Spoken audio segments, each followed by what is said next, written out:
Hello, tu es un entrepreneur qui a déjà créé un empire et qui sait faire de l'argent en fait. Mais aujourd'hui, ce qui t'inquiète quand tu te couches, ou bien une voix arrive dans ta tête. Et c'est tout ce que j'ai créé, ça partait du jour au lendemain. Et cela est complètement en train de te bouleverser. Malgré les apparences, les gens disent « Ah, c'est bien ce qu'il fait », mais tu te poses toujours la question. La bourse peut chuter, tes actions peuvent chuter, l'économie peut chuter, le marché peut changer, tout peut changer en fait. Et tu te poses la question, comment créer un empire? Ou bien est-ce que mon empire va continuer quand je ne serai pas là? Si on regarde beaucoup de fortunes en Afrique, et même parfois dans le monde en fait, elles tiennent sur 1 ou 2 générations au maximum.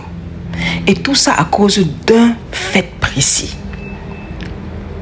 Durant les derniers siècles et durant les fortunes faites face à la révolution des machines, la révolution des machines, c'était vraiment quelque chose de magnifique parce que cela peut mettre terme à l'esclavage de l'être humain, quelque part.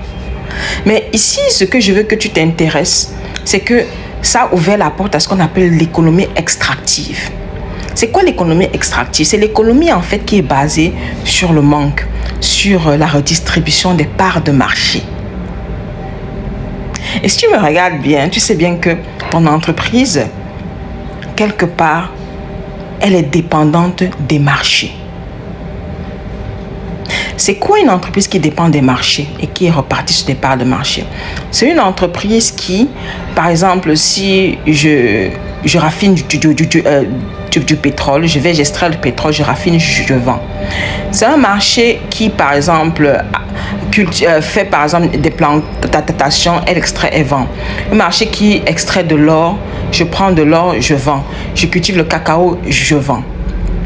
Et si on regarde très bien, ce que je veux t'amener à comprendre, c'est de comprendre les facteurs de dépendance que tu as dans ton entreprise et dans ton business. Le premier facteur de dépendance que tu vas regarder, tu vas regarder un fait clair. Entre la personne qui boit le café à Londres et la personne qui cultive le café, les gens qui ont le plus d'argent, c'est la personne qui contrôle le prix du café. C'est pas la personne qui produit le café. Ok? Donc, on se rend compte que nous vivons dans une économie qui ne dépend pas de nous. Parce que nous avons tu as relayé toute ta part de marché à l'extérieur. Ça dépend d'une loi du gouvernement. Ça dépend, et ton évolution est extérieure, à l'extérieur de toi. Et ce que j'aide mes clients à faire, c'est de faire l'inverse. C'est de changer la donne. C'est quoi changer la donne? C'est d'aller dans un marché qui n'a jamais existé. C'est de sourcer plus dans l'économie extractive. Ça veut dire quoi l'économie extractive, comme je te l'ai dit?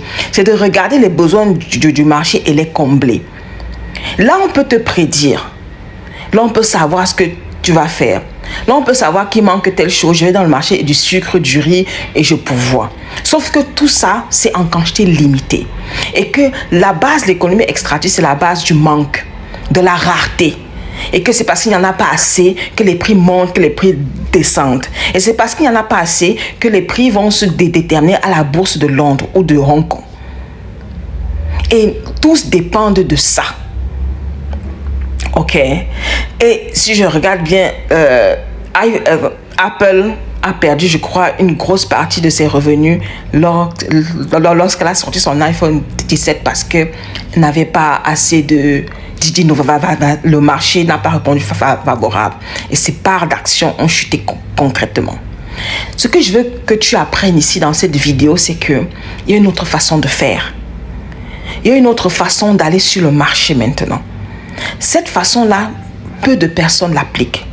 Quand iPhone est sorti, moi je suis une fan de l'iPhone parce que l'iPhone c'est un téléphone qui vient du vide.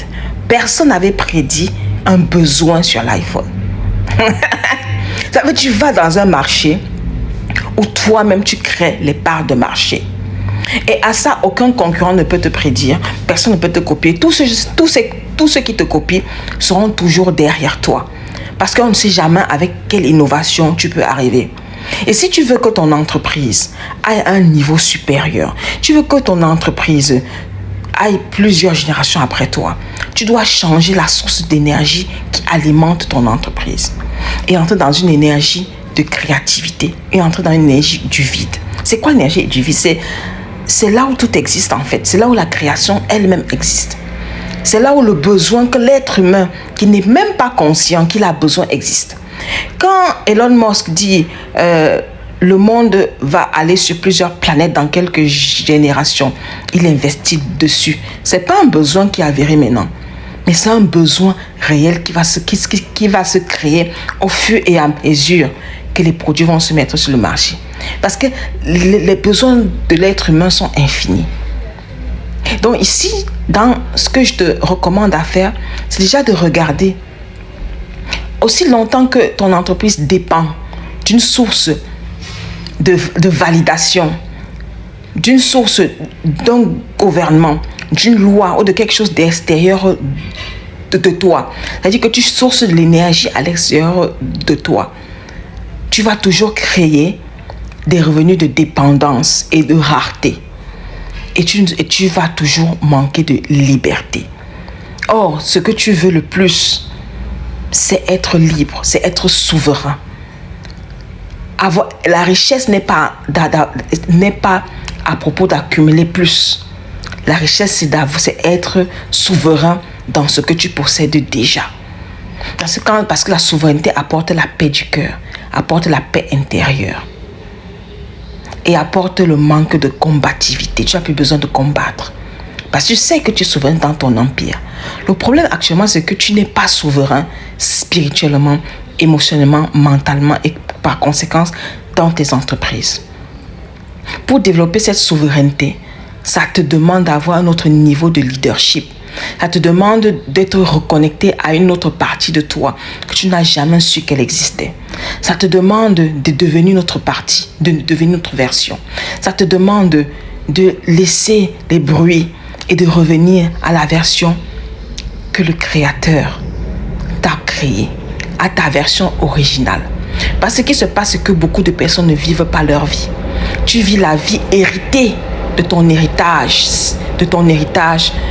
ancestral, de ton héritage culturel, de l'héritage du pays dans lequel tu te trouves aujourd'hui. Alors que ce que tu as amené à bâtir de libre, de souverain, se trouve hors de cet héritage. Même si tu as créé de l'argent ou un empire, il ne durera pas parce qu'il ne vient pas de ton essence primordiale. Donc ce que je t'invite ici, c'est de prendre quelques temps et de te poser les questions. À quel niveau je manque de souveraineté? Et comment devenir souverain de ma propre énergie qui va alimenter mon empire? Quand tu réponds à cette question-là, tu entres dans ce qu'on appelle le nouveau vortex. Je suis en train d'écrire un livre et où je peux te partager le premier chapitre. Si tu es intéressé, tu vas m'écrire en bas dans le commentaire. The Empire Will Never Collapse. Et dans ce livre, je te parle concrètement de comment faire pour entrer dans ton nouveau décret de souveraineté, pour construire des empires qui ne vont jamais s'arrêter. Parce que tu me demanderas comment tu sais que ça ne s'arrêtera jamais. Parce que c'est la source d'énergie à laquelle tu utilises. Parce que la seule et unique guerre qui existe, c'est l'énergie. Dis-moi en commentaire si tu veux en savoir plus. Much love.